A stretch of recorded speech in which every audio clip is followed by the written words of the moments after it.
जय हिंद। अब हम देखेंगे कक्षा 9वीं के विज्ञान से कि कौन कौन से इम्पोर्टेंट है। तो चलिए वीडियो स्टार्ट करते हैं।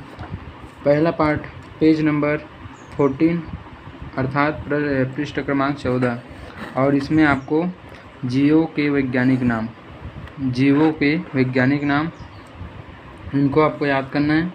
जीव है मेढक को राना टिग्रिना, शेर को पैंथेरा लियो, गौरैया को पैसर डोमेस्टिक्स, और इसके बाद फिर मनुष्य को होमो सेपियंस। इसमें से आपको पूछेगा, मनुष्य को पूछेगा, मेढक को पूछेगा और शेर। इन तीनों में से कोई ना कोई एक को कंफर्म पूछेगा, आपको अच्छे से याद करना है। अब हम इसके बाद क्वेश्चन को देखते हैं कौन कौन से इम्पोर्टेंट है। लगभग एक पार्ट से 3 से 4 क्वेश्चन को टिक करते हुए चलेंगे, ठीक है। और पहला है सही विकल्प चुनिए को आपको देख लेना है सभी पार्ट का, और उसके बाद फिर इसमें क्वेश्चन सही विकल्प और रिक्त स्थान, इन दोनों को आप लोगों को पढ़ना होगा। और उसके बाद बाकी इम्पोर्टेंट को देखते हैं। तो इम्पोर्टेंट है यहाँ पास, इनमें से इम्पोर्टेंट है 2 नंबर के लिए आपको 3 क्वेश्चन नंबर 4 इस प्रकार से आपको 2 नंबर के लिए पूछ सकता है। और उसके बाद फिर इसमें रहेगा सर्प एवं केंचुओं को एक साथ रखने का क्या आशय है, हाँ, इस प्रकार से इसे देख लेना। और फिर इम्पोर्टेंट इसमें से रहेगा, वह रहेगा द्विनाम पद्धति से आप क्या समझते हैं। इसे 4 या 5 नंबर से ज़रूर पूछेगा, इसे अथवा इसे, इस प्रकार से आप तैयारी कर लेना। और 10 और 11 को भी देख लेना, क्योंकि यह भी बहुत ही इम्पोर्टेंट है।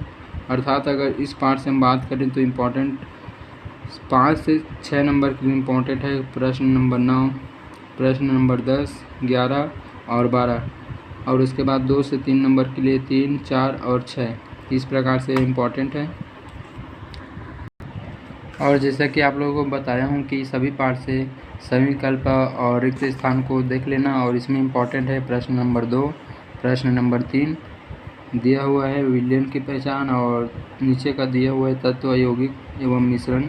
जितना भी इसमें दिया हुआ है नाम और तत्व, उन्हें तत्व यौगिक और मिश्रण में अलग करना है, पृथक करना है। इस प्रकार से इन दोनों को देख लेना। और फिर है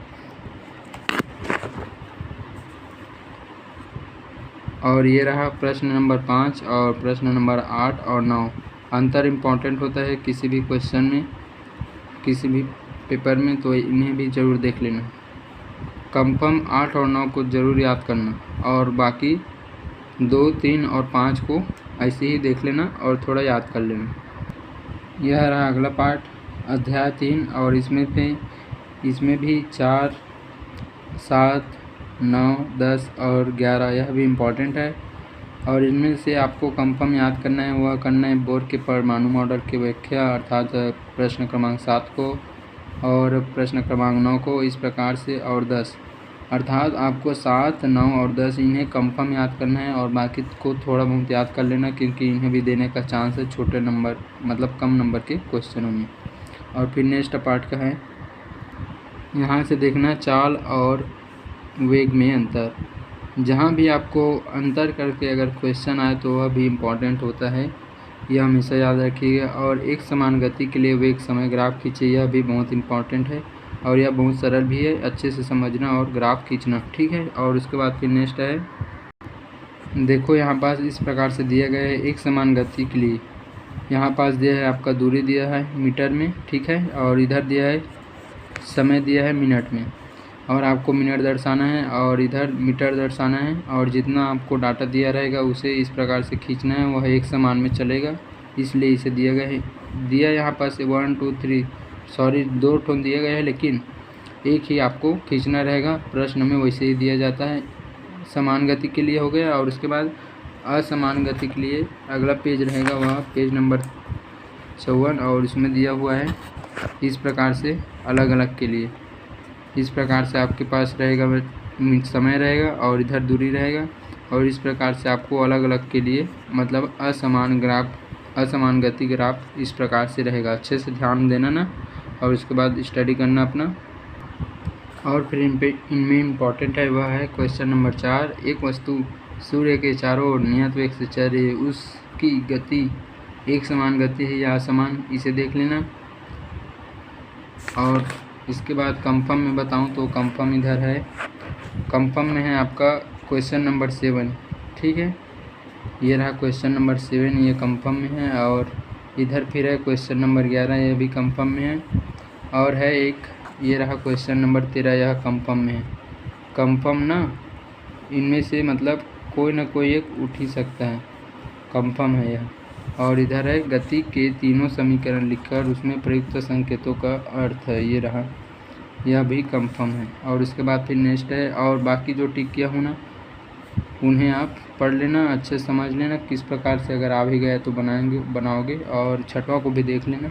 और उसके बाद फिर नेक्स्ट है, और इनमें फिर इम्पॉर्टेंट है वह है पेज नंबर 78 अर्थात पृष्ठ क्रमांक 78। और इनमें इम्पॉर्टेंट है चर्चा करें। प्रश्न क्रमांक 2, रॉकेट की गति किस सिद्धांत पर आधारित है, इसे कंफर्म देख लेना क्योंकि दे सकता है। और इन्हें थोड़ा बहुत पढ़ लेना ताकि दिमाग में रहे कि अगर यहाँ आया तो बना लूँगा। और उसके बाद फिर नेक्स्ट है वह है, और बता दूँ कि जितना भी सही विकल्प खाली स्थान अर्थात रिक्त स्थान है ना, उन्हें आप ज़रूर पढ़ लेना, किसी को भी दे सकते हैं। और उसके बाद कंफर्म में वह है क्वेश्चन नंबर 4, बंदूक चलाने पर व्यक्ति पीछे की ओर धक्का क्यों लगता है। और गति के द्वितीय नियम गणितीय सूत्र लिखकर उसके प्रयुक्त संकेतों का अर्थ लिखे। यह भी सरल है, इसे 2 से 3 नंबर के दे सकते हैं, इसे याद कर लीजिएगा। और फिर इधर है प्रश्न क्रमांक 5, यह भी कंफर्म है, दे सकता है।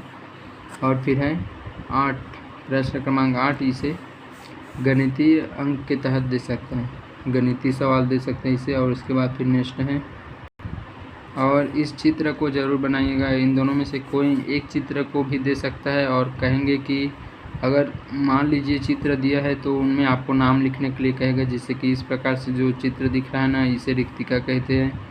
उसी प्रकार से इनमें से भी इसे पूछ सकते हैं, तो इसे माइटोकॉन्ड्रिया कहते हैं। इसलिए आपको याद भी करना है और चित्र भी बनाना है, यह ज़रूरी है। इस प्रकार से यह पादप कोशिका के लिए है इधर का जो, और इधर का है वह जंतु कोशिका के लिए है। और यह 100% श्योर रहता है कि हमेशा पूछा जाता है, या तो चित्र बनाने के लिए कहेगा या फिर व्याख्या करने के लिए। और उसके बाद नेक्स्ट है पृष्ठ क्रमांक 93, इन्हें भी देख लेना लवक को, और इन्हें पूरा पढ़ लेना, रंगहीन लवक और रंगीन लवण सारी लवक, इन्हें भी पढ़ लेना, यह भी इम्पॉर्टेंट है। और उसके बाद फिर है, और फिर ये रहा क्वेश्चन, अगर नहीं क्वेश्चन नंबर 3 यह कंफर्म है। और क्वेश्चन नंबर 8 यह भी कंफर्म है। और क्वेश्चन नंबर 10 तो बिल्कुल कंफर्म है, अर्थात तीसरा और 10वां यह बहुत ही इम्पोर्टेंट है। और इनमें से 6वां 7वां 8वां दे सकता है, और 9वां भी देख लेना, अर्थात यह पार्ट बहुत इम्पोर्टेंट ही है। और उसके बाद फिर नेक्स्ट है वह है भोजन पकाने की प्रक्रिया के दौरान हम प्रायः सब्जियों में नमक क्यों डालते हैं, यह भी इम्पोर्टेंट है।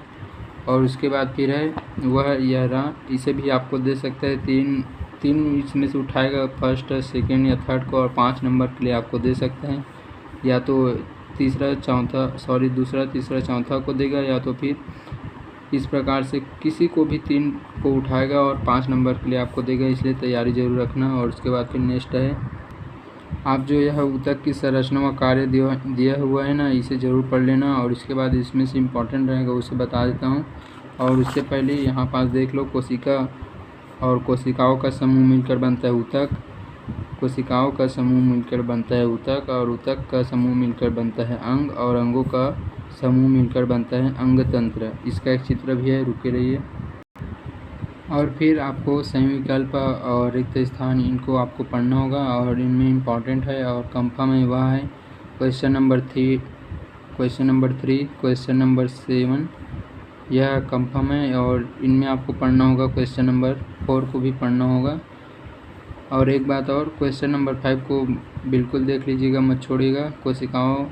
कोशिकीय जीवों के ऊतकों में श्रम विभाजन का महत्व, यह बहुत ही इम्पोर्टेंट हो सकता है आपके लिए, इन्हें बिल्कुल मत छोड़ना।